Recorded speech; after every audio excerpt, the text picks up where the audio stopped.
narcissistic parent, mothers in particular, and their toxic offspring and you. Kind of different than when you have a narcissistic mom and a survivor offspring, right? When you are the survivor of a narcissistic parent, and you're not a narcissist, right? You're a person who's trying to heal. Perhaps you're codependent, or that's a label that you have chosen to use to see the way your traits affect your life because of the programming.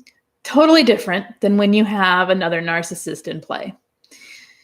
So how do I want to start this? Narcissistic mothers, we know that there's like an enormous amount of control that comes from a mom in particular, right? I mean, every mom has the matriarchy of the family, right? We carry the emotional support of a family often, right? Not always, but the mothering role is a nurturing, caring, traditionally or ideally. Ideally, we see moms as the caregiving, nurturing, always there for us type. When you have a narcissistic mom, that's not the case. So anyone who's had one knows this. You end up with all of the things you should have not being there. And you have a cold, stony, controlling, manipulative woman as the role that should be the one to nurture you. So we can talk about another time what that does for the survivor who is not narcissistic, but what does that do to a narcissist when it creates a narcissist? What does it do to a person who is low empathy to begin with? We know that certain things can contribute to the creation of narcissism in someone with low empathy. You can have two children in the same household treated the same. One can become a narcissist, the other one isn't. Why? I don't know. Okay, not going to talk about that. What I want to talk about is the ones that we know become narcissists. So the power play of a mom like that creates what? It creates what in anyone? In anyone, it creates a need to feel like you have some control in your own life. It creates a need to feel like you have some power. In your own life, because you're not given the tools to show you that you already have those things naturally and that they're good things. We have to, codependent types do it through people pleasing in order to grasp and have some control of their life. To make people like them, we do things for them, right? To create a safe place for us, we're giving to other people. And that's, in a sense, kind of like helping us have a little bit of control over something we have no control over, right? But with a narcissist, what's it going to do? It's going to create more of the narcissistic behaviors because they're modeling after what the narcissist does. So I see mom do these things, I do these things. But then the problem is they're still under the control. So it's like having two narcissists in a room. One is always more powerful. You cannot have two that I don't think that are of equal. Well, they don't believe in equal, right? So one will take the role of the lesser, but they'll be like the henchman, right? For that narcissist. So they'll do their bidding. They'll do what they want. They'll look like people pleasers toward their narcissistic mom, but really with everyone else, they're spewing and projecting and manipulating everybody else around them. But with the mom, it looks like a codependent people pleaser often. Does that make sense? Okay, I'm going to read what you guys are saying. Well, undermining of the adult partner relationship. In other words, it looked at that point, once the mother's around, it's like the narcissist is in a relationship with their mother and you are second fiddle, third fiddle, you're way down the line. It's everything goes toward all the energy, all the focus goes towards that narcissistic mother. And then you get the backlash of the devaluing and the being torn down. Okay. Triangulation.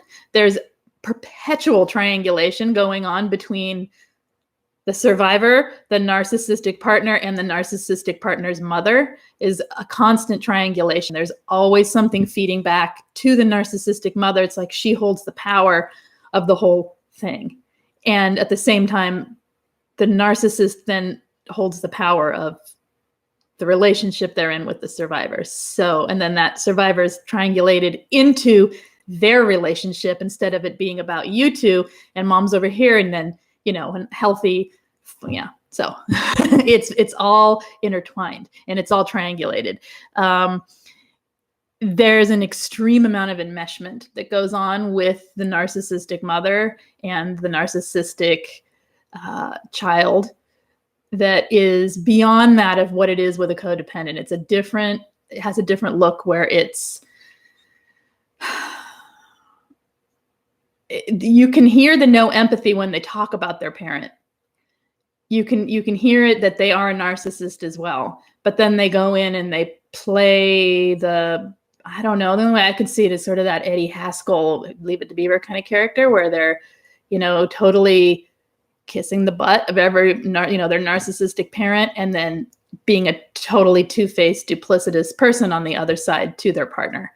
So, okay. Let's see. Oh my God, they have each other's back to the end. Yes, and then there's that. So when they are in the golden child mode, because oftentimes with the adult narcissist and the narcissistic mother, actually with any adult child and a narcissistic parent, the golden child role doesn't always stick. Like they may have their golden child and it usually often is the narcissistic child, but not always. It can be. And when it is, sometimes they will punish that golden child in the same ways that golden child narcissist is punishing you, in the same manipulative. So they're doing the same tactics, the same communication skills, or no lack of skills, the same relationship style that the narcissist uses on you, they're getting used on them by their narcissistic parent. And the golden child is just kept up on the pedestal for a long time, right? So it's kept up in that idealization mode because the narcissist is living through that golden child to prove how great they are. See how great my son is or daughter, look at this wonderful, oh, they're the best. They can do no wrong. How dare anyone, they protect, they sweep away any bad things that they're doing and like redirect and do exactly as Vicky's saying, they come after you and make you look like the bad one against their perfect son. And then all of a sudden they might do something. The narcissist might do something or the narcissistic mother may just get in a mood and she'll devalue that golden child. Then often what happens is that golden child will come running to the survivor, tail between the legs and puppy dog eyes, or they can get highly aggressive from the narc injury.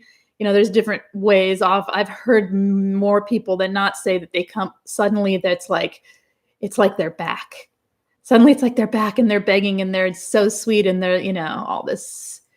It's like they have nowhere else to go. So they come running like a cockroach back to another source of supply. And yeah, but then all that I'll do is the tables will turn as soon as the narcissistic mother decides to elevate that narcissistic child back up onto the pedestal that they rightfully belong on. And then back you go again into the pit of devalue. So it's an icky cycle, right? Okay. Darla says he was no longer in a relationship with me. He was in a relationship with his mom now. Only narcissistic behavior I'd seen was he was very unempathic and selfish when it came to reciprocation.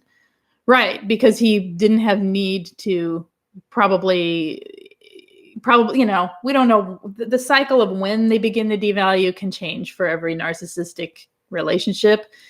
It can be right away, but often they can keep the mask on for a while and then something tips it. And this is what tipped it in your case. So you saw the full force of who he is. My dear mother does love triangulation and division in her family. It is sick. Yep. One was the narcissist needed the narcissist mom's permission to do anything, and the narcissist would never go against that mom and still won't. So there's an enmeshment, and it's like this person who won't let you even control how you feel. Like it will give you no control in the relationship, no equal even, right? Give you no control of your own, like they steal our sense of agency, right? Our own will to do things. That person gives complete control over to a narcissistic parent.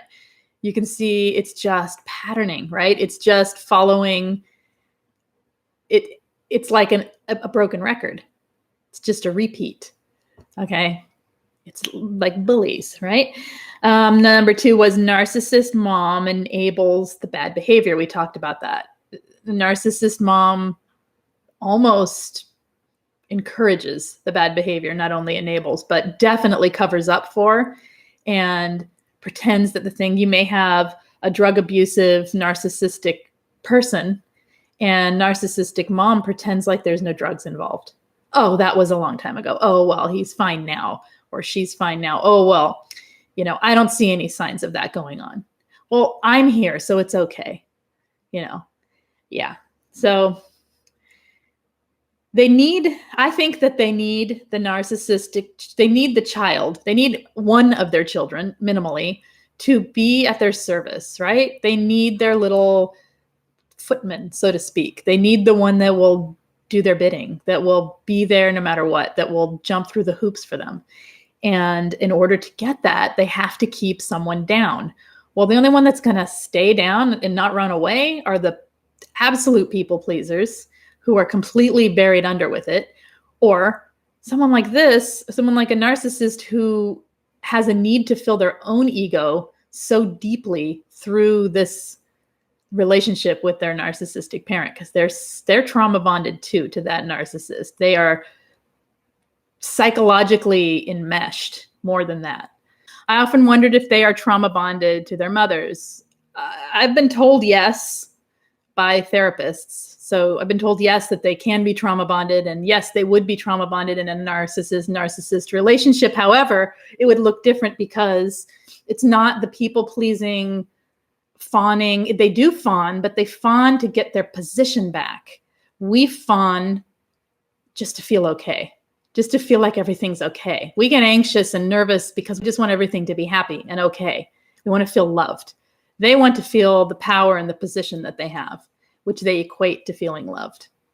So it's so much of life is in our intent, don't you think? In our intent behind why we do things. You can do the exact same thing and it's totally different intent, and it has a totally different effect on everybody around you. Hence the narcissist. Okay. Number 3, if the narcissist fell out of favor with a narcissistic mother, he would suddenly be super nice to me. We talked about that. Yeah, we talked about that in the beginning. Number 4, I was a threat to the narcissist mom's superiority complex. And there you have it. She packed your boxes and she had them labeled. She not only packed you, she had it labeled. Super controlling, right? She put you in a box with your name on it. That's who you were. Out. Mine. That's what she was saying. Get out of my position. You do not have power here. I have the power.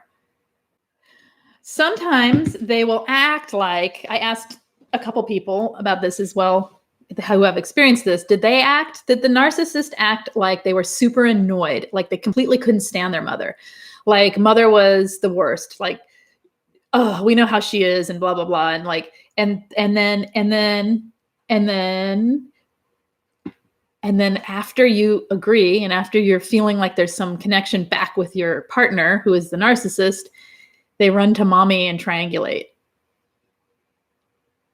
If you have not done so, hit subscribe. If you have not done so, hit the thumbs up.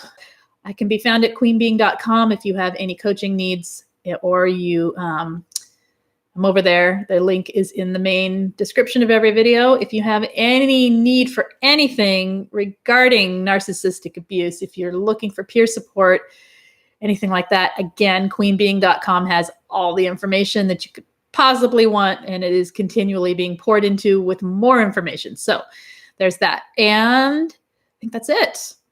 If you need information on group coaching, it is continual. You can join anytime. The information is in the description of videos as well. Talk to you later. Goodbye, my friends.